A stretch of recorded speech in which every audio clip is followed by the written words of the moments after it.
Hello, good morning students. तो हमने जो ऐसे कल छोड़ा था ऑन डूइंग नथिंग, अभी हम उसी को कंटिन्यू करते हैं। So next line is I hope he had for the site should have done him good. We are a pleasing spectacle at any time, but when we are doing nothing, it would do any man's heart good to see us, even in the most fragmentary and baffling vision. Unfortunately, Mr. Selfridge had probably already made up his mind about this sin, as would call it, of laziness, and so was not open to conviction, was not ready to be pleased. It is a pity, and all the more so because his views seem to me to be wrong and quite definitely harmful. तो हम कह सकते हैं यहाँ पर कि जो author के जो व्यूज़ हैं रिगार्डिंग लेजीनेस, ठीक है, regarding leisure, these are different from mister Selfridge, ठीक है। तो ऐसा लग रहा है कि सेल्फ्रिज जो है वो माइंड सेट करे हुए हैं, जिनकी नज़र में लेजीनेस जो है वो एक सिन है। All the evil in this world brought by persons who are always up and doing, but do not know when they ought to be up nor what they ought to be doing. It's an important line कि all the evil in this world brought by persons who are always doing something, who are always busy in doing something, but do not know when they ought to be up or nor what they ought to be doing, क्या कर रहे हैं, कब कर रहे हैं, ठीक है। इससे कोई मतलब नहीं है, मतलब सिर्फ इससे है कि they are doing something. The devil, I take it, is still the busiest creature in the universe, and I can quite imagine him denouncing laziness and becoming angry at the smallest waste of time, ठीक है। Devil who is the busiest creature in the universe, he is also doing something with his followers, ठीक है। In his kingdom I will wager nobody is allowed to do nothing, not even for a single afternoon. The word we all freely admit is in a muddle, but I for one do not think that it is laziness that brought it such a pass. It is not the active virtue that it lacks but passive ones, ठीक है। Activity की कमी नहीं है, active virtue की कमी नहीं है, कमी जो है वो किस चीज़ की है, it lacks but passive ones. It is capable of anything but kindness and a little study thought. There is still plenty of energy in the world, there never were more fussy people about, but most of it is simply misdirected. The people are simply misdirected, directed. They do not know how to use their energy.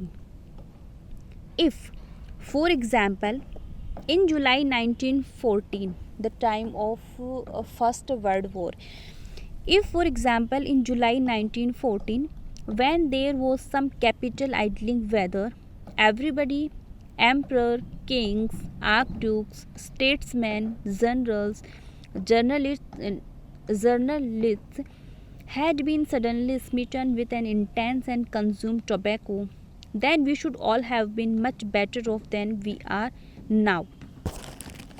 कि अगर उस समय जो ये सभी लोग हैं, emperor, kings, archdukes, statesmen, journalists,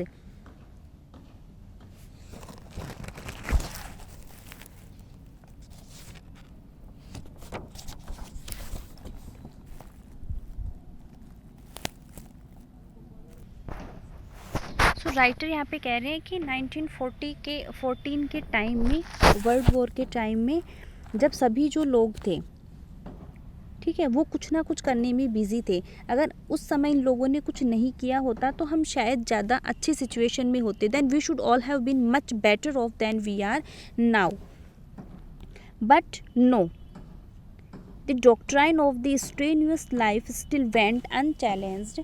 there must be no time wasted, something must be done, ठीक है। और समथिंग मस्ट बी डन में क्या करते हैं उसका पता नहीं है, but something must be done, कुछ किया जाना चाहिए, कुछ करना चाहिए। It does not matter what you want what you are doing and what you want to be, what you want to do.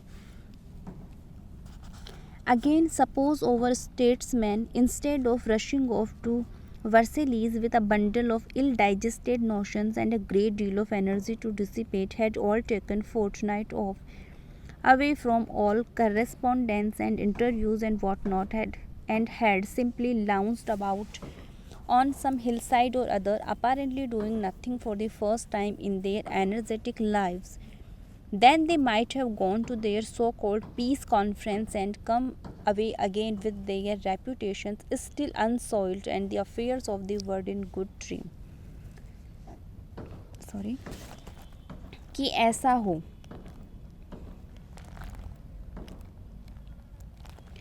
कि जो भी स्टेट्समैन है, ठीक है, वो कुछ करने की बजाय कुछ समय निकालें, ठीक है, और किन्हीं ऐसे ही हिल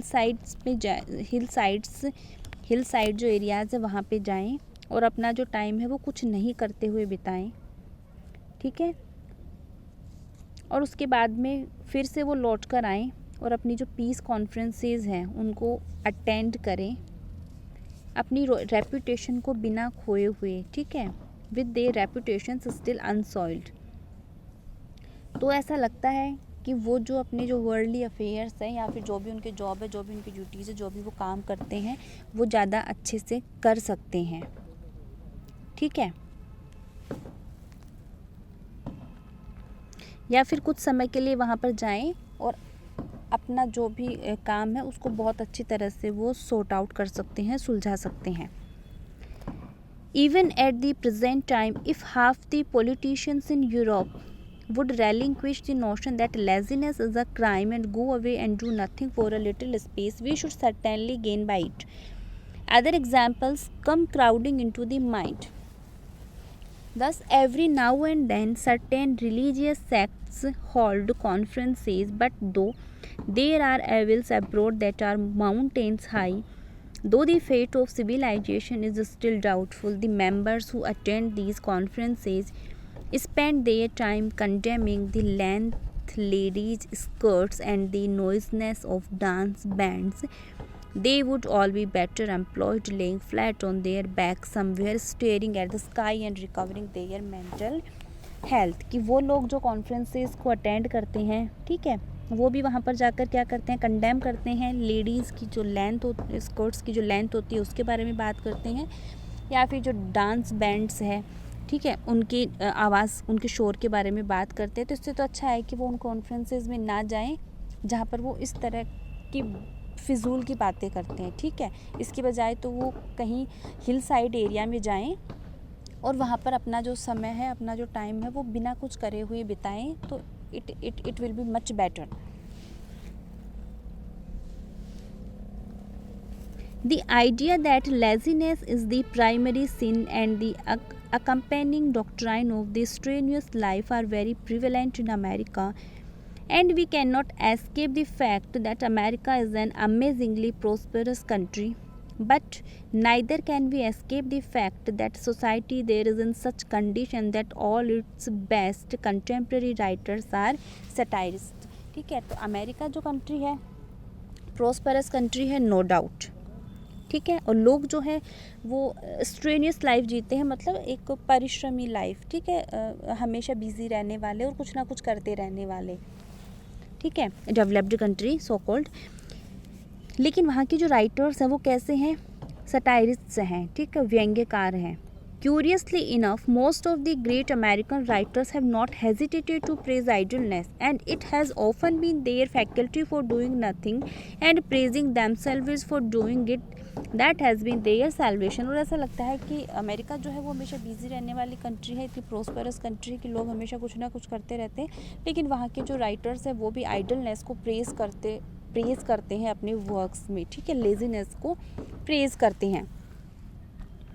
Thus, Thoreau, without his capacity for idling and doing nothing more than appreciate the Milky Way, would be a called prig and Whitman, robbed if his habit of lounging round with his hands in his pockets and his innocent delight in this pastime would be merely a large-sized ass, Any food can be fussy and rid himself of energy all over the place. But a man has to have something in him before he can settle down to do nothing. He must have reserves it draw upon, but be at heart a poet.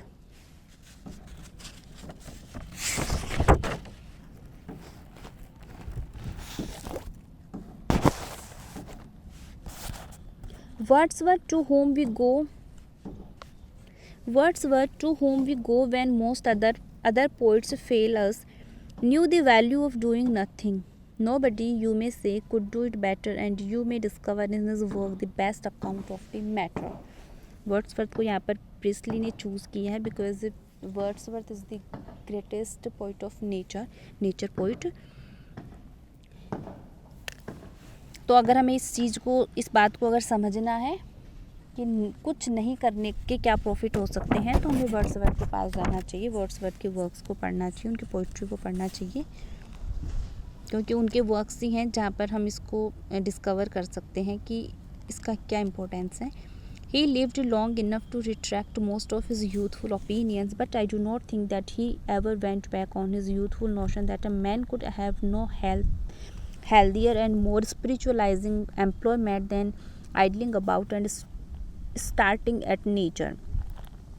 It is true that he is very angry in one poem with some gypsies because they had apparently done absolutely nothing from the time he passed them at the beginning of his walk to the time when he passed them again 12 hours later. तो कोई example दे रहे हैं कि ये एक अलग बात है कि किसी पोएम में जो वर्ड्सवर्थ हैं वो किन्हीं जिप्सीज से इसलिए नाराज़ हो गए थे क्योंकि 12 घंटे के अंतराल पर भी जब पोइट जो है उनसे दोबारा मिलते हैं तो they were doing nothing. But this is racial prejudice, tinged, I suspect, with envy, for though he had not done much, they had done even less.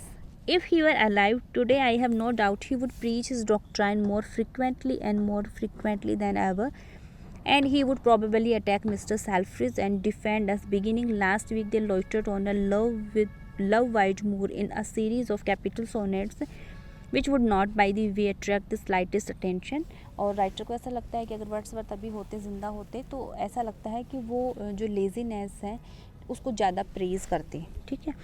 He would tell us that the whole world would be better off it is spent every possible moment it could these next 10 years laying flat on its back on a moor doing nothing, and he would be right. So this is our essay on doing nothing. Language is so simple. ठीक है, simple सी language में लिखा गया है. Laziness को, idleness को हम कह सकते हैं कि डिफेंड कर रहे हैं यहाँ पर राइटर जो हैं. और लेज़ीनेस के भी कुछ अपने फ़ायदे होते हैं, कुछ अपने प्रॉफिट्स हैं, वो यहाँ पर राइटर ने हमें बताए हैं उनके व्यूज़ में. ठीक है, उनके जो व्यूज़ हैं उसमें उन्होंने बताया है कि लेज़ीनेस जो होता है, ठीक है, उसके भी क्या फ़ायदे हो सकते हैं. तो हमेशा कुछ ना कुछ करते रहें. उस हमेशा बिज़ी रहने वाले शेड्यूल में अगर हम कुछ टाइम निकालें और अगर हम किसी ऐसी जगह पर जाएं जहाँ पर हम टाइम स्पेंड कर रहे हैं बिना कुछ करे हुए, और वहाँ पर से जब हम लौट कर वापस से वर्ल्डली अफेयर्स के बीच में आते हैं तो ऐसा होता है कि हम पहले से ज़्यादा रिफ़्रेश फील करते हैं. ठीक है, और हम एबल होते हैं कि हम कुछ ज़्यादा अच्छे तरीके से चीज़ों को सॉल्व कर पाएँ या समझ पाएँ. ठीक है.